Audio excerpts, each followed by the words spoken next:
పవడిస్తూ అమ్మవారి చేత పాదసేవ చేసుకుంటూ సేద తీరుతున్న ఆ శ్రీమన్నారాయణ చెవులు చేత మనం మహానుభావుని పిలిచేటప్పుడు పరామర్శించుకోవాలి.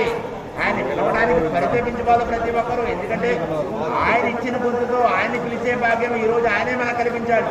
ప్రతి ఒక్కరు చక్కగా పలకాలి. ఏడుకొండలవాడ వెంకటరమణ గోవింద,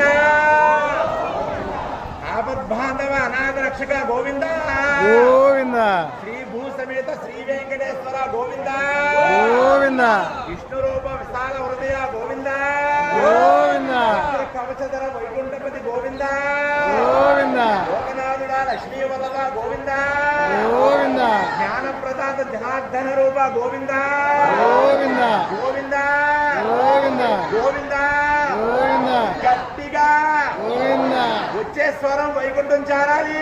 గోవింద, 7 ద్వారాలు దాటాలి. గోవింద, ఆదిశేషుడు ఆలకించాలి.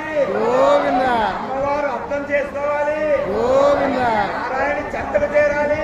గోవింద, పరమాత్మకు పరామర్శించుకోవాలి. గోవింద, మనం పలికే పదానికి పరిగెత్తు. గోవింద, ఇదిగో మన స్వామి ఈ కోవెలకు చేరాడు.